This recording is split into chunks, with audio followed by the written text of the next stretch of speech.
कल्पतरु विमल लतिका प्राणं प्रहा घरघरा चापम चंद्र शिरोदिनी समुकुटा नेत्रत्वया लासिता भक्तानां सुखदां करी भय करी भयात छिन्न भीतिदा वंदे तम शरण सोदरी वृषोदरी सुतंच राधा स्वयं राधामूर्ति परमानंद पुरुषोत्तम पद्मनाभ नारायण द्वादश गोपाल भगवत श्री अच्युताय नमः श्री अनंताय नमः श्री जशवंताय नमः श्री बलरामाय नमः श्री जगन्नाथाय नमः कल्की रामाय नमः। आज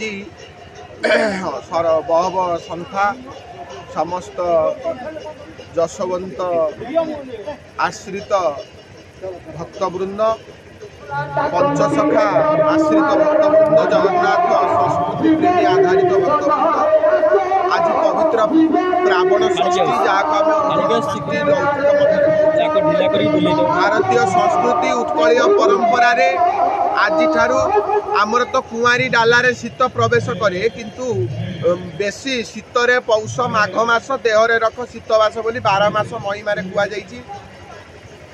आज विशेषत भाव में शीत काल प्रवेश करे बोली कुआ जाइछि। कार्तिक मार्गशीर राति रे पड़े शिशिर को विदाय करी आज शीत भारत आमर ओडिशा जो स्थान में प्रवेश कर तेणु कर शीतर दाउरू रक्षा करने काली कुराल पंचमी रात्रि रे प्रभु श्री जगन्नाथ महाप्रभु शीत सांगे युद्ध करी शीत ठारू पराजय वरण कले एवं आज ठाकुर द्विपर धूप पर ठाकुर घोड़ लगी है सकाल धूप पर घोड़ लगी है आपाद मस्तक रेशम वस्त्र मोटा कपड़ा द्वारा आच्छादित घोड़े ठाकुर भूषण करावे ठाकुर नित्य नैमित्तिक सकाल धूप बल्लभ अवकाश सब सरला परे स्वतंत्र भाव में बुणाकार द्वारा माने बुणी हाई जाइथिबा घोड़े ठाकुर आज भूषित हेबे। यही घोड़ आज वर्तमान बसंत पंचमी पर्यंत सरस्वती पूजा जाए ये घोड़ तांकर पुणी थे सकाल धूपे फिट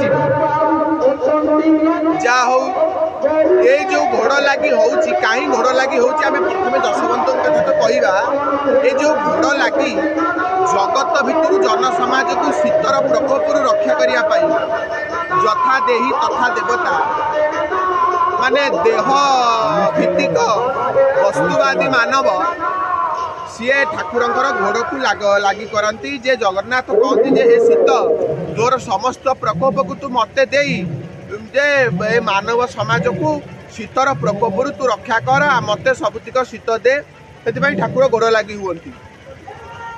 जगन्नाथंकर परम भक्त महापुरुष अच्युतानंद जशवंत बलराम जगन्नाथ ये जो पंच सखा माने रहिले एमाने होउछन्ति पांचटा अंग बोली कुआ जाइछि। बहुत जगह महापुरुष तांका ग्रंथ रे लिखिछन्ति ये जो पंचांग सूत्र रे पंच सखा माने तैयारी होइतिले राधा प्रेमरु सेमानकर सृष्टि होइतिला। यही पंच सखा आजिर दिन रे महापुरुष जशवंत दास तांकर महानिर्वाण समाधि आजिर दिन रे होइतिले। पंच सखा माने स्वदेही समाधिस्थ नुह से माने सबू शून्य समाधिस्थ होते आज महानिर्वाण महापुरुष प्राप्त होते। 84 आज्ञारू तांकर गोटे आज्ञा रे यह वर्णना अच्छी जे आज पवित्र दिन में महापुरुष जशवंत दास तले समाधिस्थ हेले समाधिस्थ हेबा परे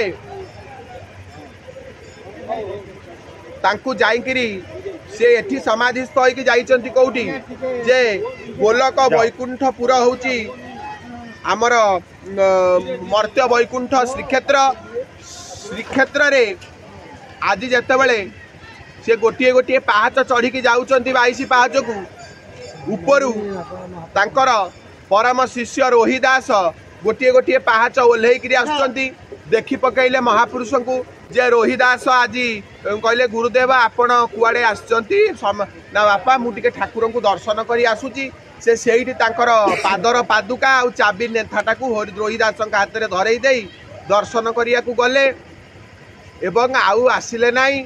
रोहिदास जेतेबेले आसी ग्राम रे देखन्ते जे पचारती समस्ते क्रंदनरत अच्छा जे महापुरुष समाधिस्थ होती किंतु सेठी से रोहिदास को दर्शन देइचंती। यह तांकर 84 आज्ञा लिपिबद्ध अच्छी आपण पाठ करके निश्चित भाव में जानीपारे। महापुरुष जशवंत दास को कहुए जे आगम भाव जाने जशवंत। आगम अर्थ आगम शास्त्र वेद उपनिषद को कहुए। पंचसखा भितर 5 जन महापुरुष विभिन्न प्रकार शास्त्र पुराणर रचयिता एवं विभिन्न ज्ञानर अधिकारी। मुझे सर्ट रे कहीदे महापुरुष जशवंत वेद वेदांत उपनिषद को जानुले एवं सरल भाव में साधारण तेल लुण को संसार कर लोकों आगे ताकू प्रकाश करुले। द्वितीय आसिला गारकटा जंत्र जाने अनंत। यांत्रिक पद्धति कौ जंत्र माध्यम कौन हो पार ये जगत जंत्र रे गठित होती कौ जंत्र रे कौन हम कौ जंत्र रे आमर कौ प्रकार रोग भल हम कौ जंत्र रे कौन हो पार ये शरीर मध्य ब्रह्म विराट जंत्र तुलना करा जायछि। जंत्रर उपरे शिशु अनंत दास आगत नागत अच्युत भणे जहाँ आगत भविष्यत जहाँ घटी जाइछि जहाँ घटिब ताहा सबु महापुरुष अच्युतानंद ज्ञातव्य थिले। बलराम दास तत्व बखाणे तत्वर अर्थात होची 3 प्रकार कथा को ऐकिक भाव में कहवा शास्त्रोक्त विधान लौकिक विधान वर्तमान जहाँ घटुची से विधान ताकू 3टा जाक चोर मुहरे चोर कहवा होची प्रकृत तत्व जो बलराम दास विभिन्न स्थान में अपमानित होती। जमिति से महालक्ष्मी कहते लुणी झील काणीलो तोर गौरव केते जगन्नाथ बलभद्र को भिकारी करी 12 वर्ष बुलेइथिले साम्यवाद एवं जन समाज आगे प्रकृत लौकिक मत को प्रकाश कर भक्तिर भाव जाने जगन्नाथ दास भक्ति भावर रसानुगतिकता धर्मीय साधु थिले। पंच सखाई ओडिशा महंत ओडिशार महंत बोले 5 सखा को कहुए। आमे विशेष भाव में आज जशवंत दास क्षेत्र में ठियाचे। ये जशवंत दासंकर होची अड़ंग नंदी ग्राम तांकर ससुर घर गड़ होची ये अड़ंग गड़ ये होची नंदी ग्राम। येठी मध्य आपण जानिथिबे टीका गोविंद चंद्र महापुरुष लिखिथिले। एठी मध्य से हाड़ीपाक घर मध्य एठी अछि ताको वंशकीय थिबे कि नथिबे आमे जानिनु। यद्यपि किंतु से हाड़ीपाक घर एई अड़ंग ग्राम जो हाड़ीपाक सांगे धरी गोविंद चंद्र बुली माँ कही भजुकी नाराम राम रे कुमर बोलुकी नाराम राम भजी न पारे कूल चंद्रमा रे बांधि नेब काल जम से जहाँ भी हो तेणु करी से हाड़ीपाक घर मध्य एठारे अच्छी। तापर आसिला जशवंत दासकर जीवन तांकर पत्नी अंजना अड़ंगगढ़ राजा रघुराम चंपतींकर कन्या ए जगार जशवंत दास जिते गृह करते से केमितिया थिले अगम्य भाव। वर्तमान आमर गोरखनाथ मच्छेन्द्रनाथ जो आदेश आसूची केमिति तांको आदेश रे रही जाइतिला वर्षा जशवंत दास घर छपर हो पारु नहीं। जशवंत दास वर्षा दिन आसिला वर्षा को रोकीदेले वर्षा आला ना सबुआड़ू लोक गाँ गंडारू चहल पड़गला तुंड बाईद सहस्र कोश लोक कहले बंतिया गोसाई वर्षा रोकी घर छपर समस्ते नड़ा आमर बाउंश कटकटी सब नहीं आसिले ठीक ऊपर छाउनी कला बेलू कलाहांडिया मेघ आसला वर्ष दे चली। केते बड़ महापुरुष थिले।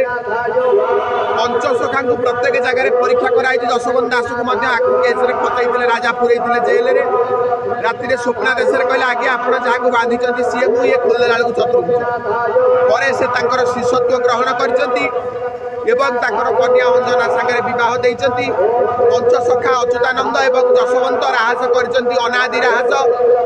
अनादि राहस श्रवण करी काल जड़ा एसबू मैंने बधिर एने सुस्थ होती अनादि रास लुचि जाइए।